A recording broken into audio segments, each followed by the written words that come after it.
historien. Un historien, un bon historien, c'est quelqu'un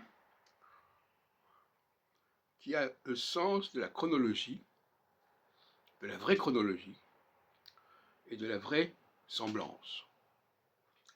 Qu'est-ce que je veux dire par là? Je veux dire par là qu'il y a parfois des fausses chronologies qu'il faut dénoncer. Ils sont fondés sur des éléments factices. Par exemple, dans le cas de Nostradamus,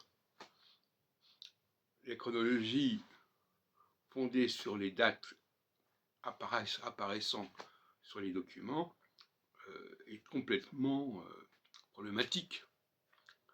Et quelqu'un qui n'accepte que cela, il se trompe. C'est pour ça que les bibliographies de Shomara et de Ben Azra sont tout à fait dépassées et tout à fait insuffisantes. Parce qu'elles s'appuient sur des éléments concrets, mais qui sont des éléments qui sont matériellement contrefaits. Moi, lorsqu'on découvre une édition 1555 Massé Bonhomme, que c'est bien paru à ce moment-là chez ce libraire, contrairement à ce que pourrait imaginer M. Ben Azra. Donc, il faut bien comprendre qu'il y a des lacunes dans les documents qui nous sont conservés, qui nous sont transmis. Il y a des lacunes, et inversement, il y a des choses qui ont été rajoutées et contrefaites. Donc il faut jouer sur ces deux tableaux, qu'est-ce qui manque et qu'est-ce qui est en trop, ou qu'est-ce qui est en plus. Et ça, il faut avoir un talent particulier pour faire ça.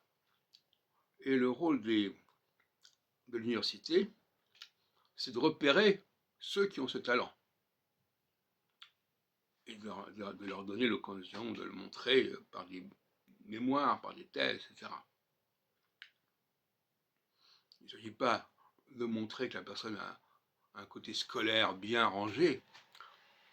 Au contraire, il faut qu'elle soit capable de décoiffer, qu'elle soit capable de remettre en question des apparences, des pseudo-évidences, des pseudo-vérités. Et ce n'est pas toujours le cas, loin de là. Parfois, on va récompenser par des thèses de doctorat avec félicitation du jury des travaux médiocres. Et on va sanctionner des travaux beaucoup plus puissants, mais qui exigent une réflexion, un raisonnement, une logique que beaucoup d'historiens n'ont pas. Parce que la logique est essentielle ici. La logique, c'est-à-dire, est-ce que c'est logique que les choses se soient passées d'accord ainsi? Alors si on rajoute l'astrologie et la cyclologie, alors là, on n'a pas fini, parce qu'à ce moment-là, il faut se demander si telle représentation des événements est valable, est vraisemblable. Et je ne suis pas certain que les gens de la Nouvelle Histoire aient cette démarche, parce que, tout simplement, ce qui est assez caractéristique de la Nouvelle Histoire, c'est qu'elle est sur la longue durée, alors que pour moi, la cyclologie fonctionne sur la courte durée. 3 ans et demi en 3 ans et demi. Donc on est là sur des positions complètement antagonistes et incompatibles, si on peut dire.